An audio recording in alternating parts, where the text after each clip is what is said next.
What's up guys? It has been a while since we've done one of these, an iPhone unboxing. I've got the iPhone 15 Pro Max. We're gonna open it up, see what's inside the box, and I'm gonna give my first impressions on it. So let's jump into it. Here it is, the iPhone 15 Pro Max. I got the blue 512 gigabyte. Let's go ahead and peel right into it. Ooh, look at that blue. If you guys don't know, blue is my favorite color, so that's why I went with it. It's a pretty nice blue, I like that. Kind of depends on how the light hits it. Like certain angles, it kind of looks black, but then at other angles, it looks like a really pretty blue. All right, let's take this thing out the box. Go ahead and fingerprint it up, peel this off.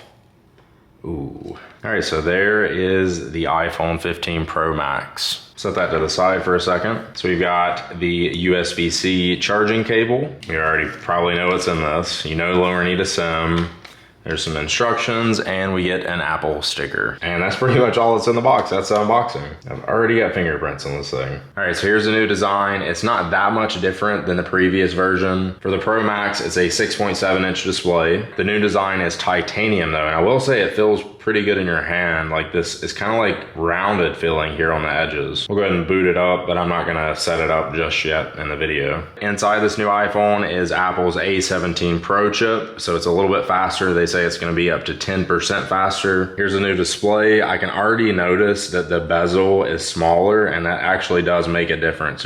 I can tell that the screen looks bigger. This phone's also lighter, and it's made out of titanium, so it's supposed to be more durable and stronger. This titanium, especially the blue around the edges, does look really, really nice. Now, if we look here on the side, you will notice a new button where the silent switch used to be. Now is a new action button. What's cool about this new action button though is you can customize it. It doesn't have to be a mute switch. You can actually make it do whatever you want. It can open your camera, you can make it open your flashlight immediately, or you could set a Siri shortcut and pretty much open or do anything you want on your phone using that button and customize it. Also, a big change in the design with the iPhone 15 is now it has USB-C. So no more lightning cable on your iPhone. You can pretty much use any cable that you would use for pretty much anything else nowadays. Now, one good thing about the Pro and Pro Max models compared to just the regular iPhone 15s is this has USB 3 speeds. The Pro models actually have a USB controller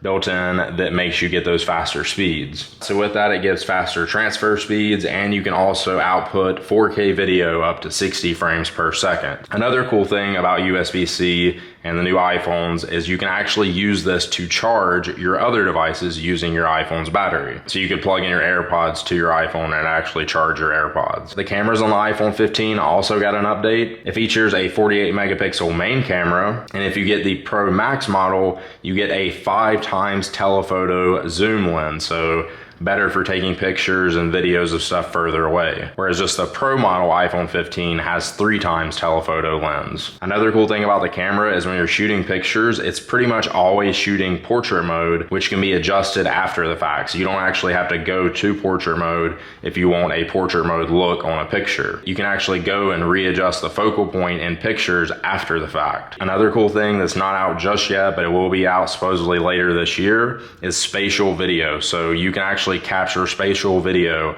on the iPhone 15, and if you've seen the Apple Vision Pro where you can view spatial video in that VR headset, it looks like you're actually there and it's a video that you recorded, and you can do it from your iPhone. So my quick first impressions of the new iPhone, obviously I haven't used it yet, but just holding it in hand, I really love this new color blue. It looks really nice, and again, blue is my favorite color. Add the deep purple iPhone 14 Pro Max so you can see the difference in color there, but I'd say I definitely prefer the blue over the purple. I can definitely tell that it is a little bit lighter than the iPhone 14 Pro Max, although I did have a case on my iPhone 14 Pro Max. I'm thinking of this one, I might not use a case. I had Apple Care on the last one, and this is the first iPhone that I think I've ever not broken a screen on. So maybe I'll risk it and not have a case on this one, and if something does go wrong, I've got Apple Care. I'm excited to try out the new action button. I'm not really sure what I want to use it for, but I'm definitely going to use it for something other than the mute switch, or maybe I'll try a couple different things and then see what I like. I like how around the cameras, it's not like a sharp edge now. It actually is kind of like rounded off. As far as the titanium goes, I'll have to obviously mess around with that, but so far I like the look of it. It feels really sleek, looks really nice and shiny, but will it scratch? Will it get beaten up easy? That's to be determined. So there it is, the iPhone 15 Pro Max. Let me know what you guys think about it in the comments down below. Are you gonna get the iPhone 15? What color, what model? I got the 512 gigabyte because Apple does this every year, I'm telling you. On launch day, if you wanna get, usually it's just a new color, but unfortunately in this case, it was every single color. If you wanted to get a Pro Max, you had to get a 512 gigabyte if you wanted it on launch day. They had no 256 gig Pro Max models available if you wanted to, again, pick it up today. But Apple always does that. When they come out with a new color and they know it's the one that everybody wants, they're like, oh, well, we've only got the larger sizes, so you gotta spend more money. I mean, it's smart, I guess, but it's kind of annoying. But I'm kind of happy I've got 512 gigs on this one because I was already filling up the storage on my last 14 Pro Max, so 512 gigs, I'm down with it. All right, guys, thanks for watching. Hope you enjoyed it. I know it's been a while since I've done a tech video. Feels weird even talking about tech to a camera right now. Hopefully it doesn't feel weird for you guys, and hopefully the video didn't suck. But yeah, thank you guys for watching. Let me know if you want to see a review on the iPhone 15 Pro. Maybe I'll do a what's on my iPhone video, or any other videos you want to see, let me know in the comments, and I'll see you in the next one. Peace.